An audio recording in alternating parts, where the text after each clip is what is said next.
Greetings, Algo artisans. Welcome to the November 3rd, 2024 weekly market forecast. This is the U.S. election special. We're going to look at the EURUSD, GBPUSD, and USDJPY Forex pairs. And we're going to take a look at Bitcoin, Solana, SP 500 futures, Dow Jones futures, and NASDAQ futures. Rounded off with silver and gold. We're going to start with the news events right now.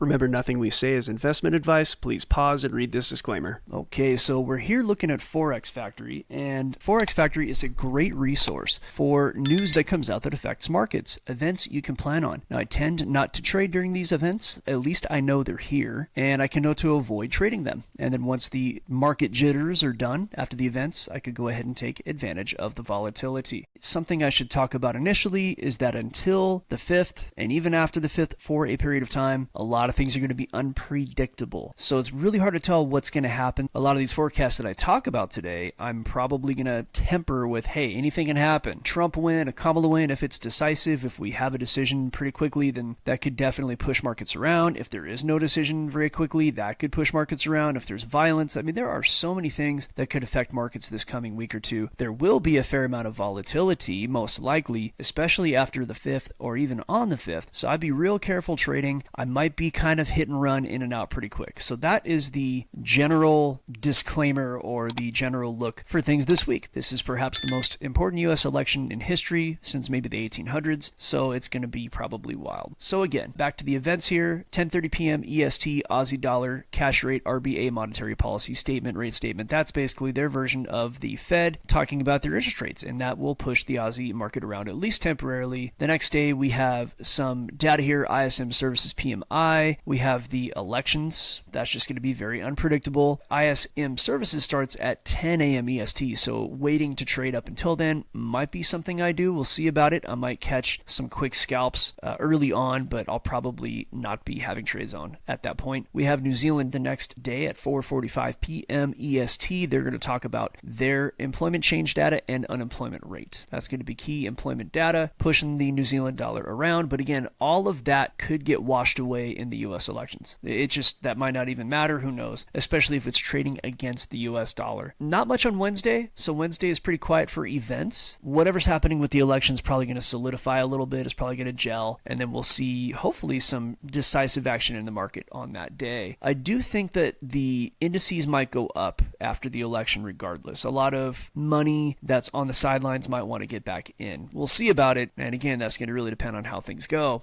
Back to the schedule here, Thursday the 7th at 7 a.m. EST. We've got the GBP, the British Pound Monetary Policy Report, and the bank rate at 7 a.m. EST. So if you're trading the cable, trading the pound, that might be pretty wild. At 8:30 a.m. EST, we have U.S. unemployment claims. At 2 p.m. EST, it's the FOMC, the Fed funds rate. It's the big day for our rates. And that, in combination with the election, it could get really wild. It might be not a bad time to look at some scalps. Let the market jitters kind of finish that first 5, 10, 15 minutes, whatever it happens to be, and then we might see some pretty wild price action there. We have on Friday, November 8th, 8:30 a.m. EST, we get the Canadian employment change and unemployment rate, and that could really affect trades with the Canadian dollar. So these are the events this week, and again, it's pretty unpredictable, so I'll probably be in general hit and run mode, scalps, unless I see something super obvious, and then I might hold on to a trade for a longer period of time. Okay, let's jump into the charts. We'll start with the euro versus the dollar. Okay, this is a 3-hour chart. This is like a swing trading time frame, and it takes us basically through the week. So the week is going to end right here on Friday the 8th, roughly at this time, and I do right now expect to see a little bit of suppression in price as long as nothing from the election is too wild. The euro was going down against the dollar, and it did so for quite a while. If you look at this chart, it was pushing down going back to September, and it was a really strong move down. So we might see price at some point head back up, but I do think it needs to retrace just a little bit, perhaps back down to these lows around 107.78. And the way I've drawn this is the way I think it'll go. Little retracement and then back up. It always could dip down a little further and grab support from this older support back here in June. So that could happen. The algos are going to give me the clues as we hit those price points. But for the moment, I do expect price to head back down to these lows or towards those lows. And again, the algos will tell me what I think will happen. happen most likely. British pound looks pretty similar. It looks a little more bearish. It does look like it will probably break that local support, but it may not. It has been heading down for quite some time, but it's been behaving a bit differently than the euro. Now, if it does continue to head down, we have an old support back here at 126.63. When price comes to this low right here, I might look for a long. We'll see how the algos look. I'm definitely going to go with the trend on this one. I'm more of a trend trader, so I'm not quite into trading against the trend. Not to say that's a bad idea. It's just not the way that I generally trade. And I might look for a break below and short if we get that. And again, as price comes down to these areas, that's when I'll be taking a look and making some decisions. And this timeline could be much, much quicker than what I just put. But this is going through the week, which ends right about here, halfway through my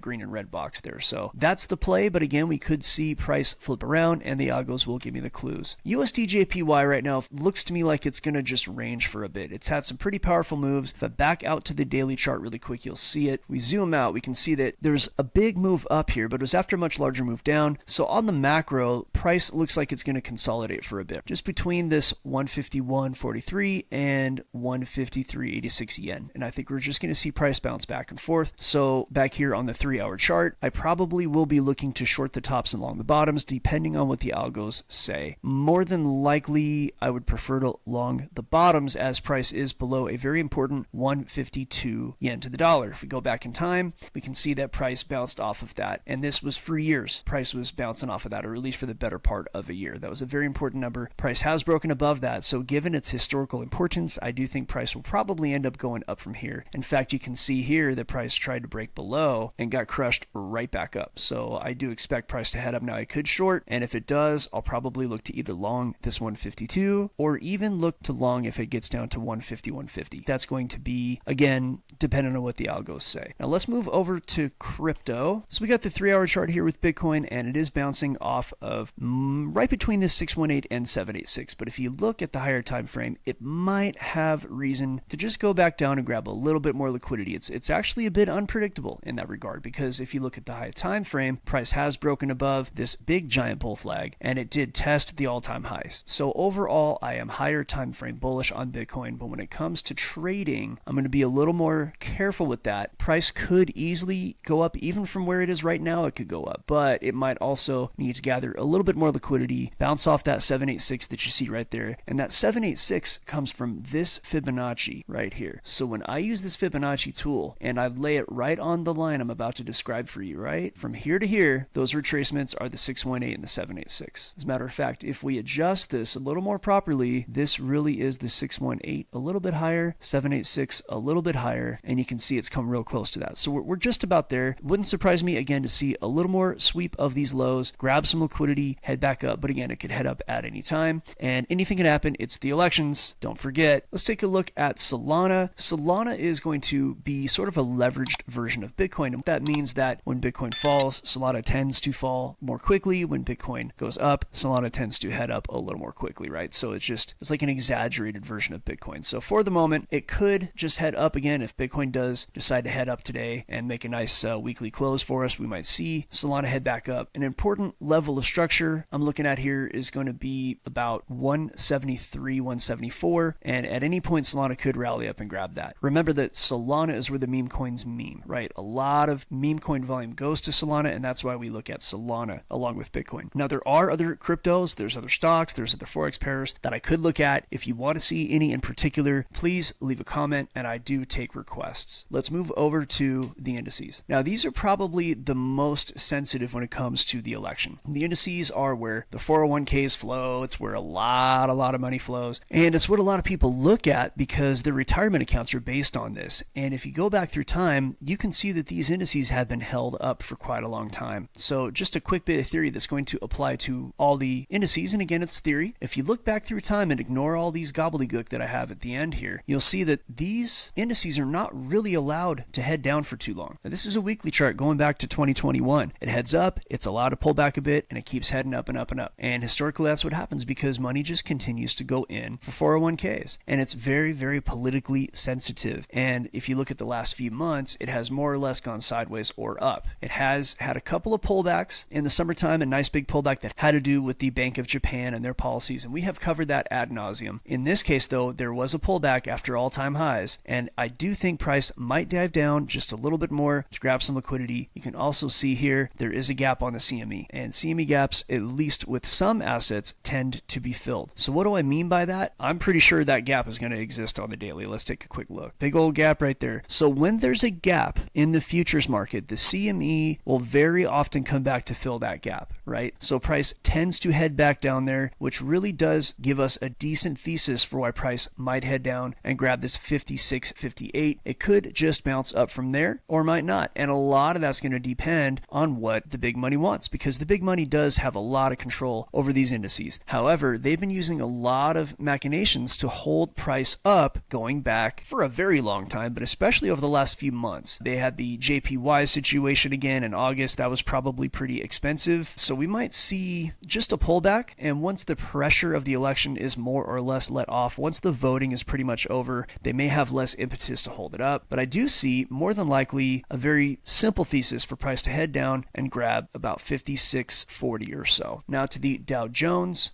This is actually my drawings from last week, and you can see that price really followed more or less what I thought it would do, right? So I just wanted to hold those on there so we could see that these are forecasts I had made in the past, and they appear to be pretty accurate. But again, I do think, and again, all this is very unpredictable due to the election, but price might head down and test this support right here, which is at 41,895 or so, maybe a tad lower. Now, when it does that, again, there is a gap in this area, just like there is with the SP 500. It's a bit thinner of a gap, but a gap there is. So price most likely will head down to grab that level, which is 41,800 or so. And then who's to stop it from going down any further? Well, the plunge protection team is there to stop it. So there is some reason for it to head down just a bit more, down to 41,600, because if I zoom out to a higher time frame, you'll notice that there is a big consolidation that stops right here at the top. Bunch of rejections at that level, 1, 2, 3, and you could say almost 4. And whenever you see consolidations and pivot points, price tends to go and also pivot right there. So I would expect a bottom at least 41,650, and it could continue down. It could, but that's just where I'm expecting it to go for the short term. And that might take a week. That might take a little while. It might happen really quick. Again, it's the election, unpredictable. We know it. NASDAQ also, everything does have a bearish look to it. NASDAQ doesn't seem to have that same gap, not really. So I'm not quite as concerned or looking at that. I'd say minimally we see a pullback to 19.6, but the NASDAQ has been underperforming the other indices, and it might have a little more fuel behind it. Because it has underperformed, we didn't see all-time highs in recent months like with the other indices. NASDAQ actually could surprise us and head up. But for the algos, for my money, I think we're going to see price head down, whether it's this week or next, down to about 19.6. And again, it's the election, anything can happen. Let's round it out with gold and silver. Now, when traditional finance falls, a lot of people have this assumption that gold is a safe haven. It's called a safe haven, and in fact, it has behaved as a safe haven over time. However, it's not always a safe haven in the short term. A lot of people have this idea that when the stock market goes down, that gold will go up, and that may be true if you zoom out, but in the near term, when the SP 500 fell, gold and everything else fell along with it. Virtually everything, maybe truly everything fell. And that's because people are liquidating their positions. People are exiting their longs so they can cover whatever losses they have in other asset classes. It's all a big system. I do expect gold to not want to go below 27.22, but if we do see more carnage in the rest of the market, gold could go back down to about 26.80. It could. Now, there is a lot of support there. There's also a 382 Fibonacci retracement at 2700. 2700 is a nice round number. It may not go below that. It might not go below 27.22. But one thing that metals thrive on is going to be instability, political instability. And this election may end up giving us that. And this could actually force metals way higher. But this was a big slam down on metals that we talked about, expected, and even forecast. Remember, nothing we say is investment advice. We're not telling the future here. We don't know what's going to happen, but we did predict this. Now let's take a look at silver. Financially sensitive number for silver is $32. If silver remains above 32 for too long, then you're going to end up where some people get hurt. Some very important people lose money at that point. And I'm not going to explain that whole thing. That's for Algo Factory, and there are some details, but suffice it to say, it does look like silver may get knocked right back down, and it may come down to test some levels, maybe $30, maybe $28.60 an ounce. It really depends on how long the market carnage lasts, but those the most likely scenarios. Of course, it could simply bounce up from here. It is possible, but the algos don't look like that's going to happen, but anything can and will. That's just how markets are. All right, well, I hope this was a helpful video. Please come over to algofactory.tech. We teach people how to trade like professionals. We teach people how to build trading algorithms, build the trading plan. You don't have to write a single line of code. One of the problems with trading is that people don't know what they're doing, and they might even have a really good methodology, but because they haven't done what needs to be done to solidify that, to get their mind right psychologically, to treat trading like a business, and quite frankly, it's not their methodology. It's not their own methodology, right? So we teach you how to do that, and it's relatively easy. You might be surprised. Understand that it takes work, because anything worthwhile does. But if you come to algofactory.tech, we will show you how it's done,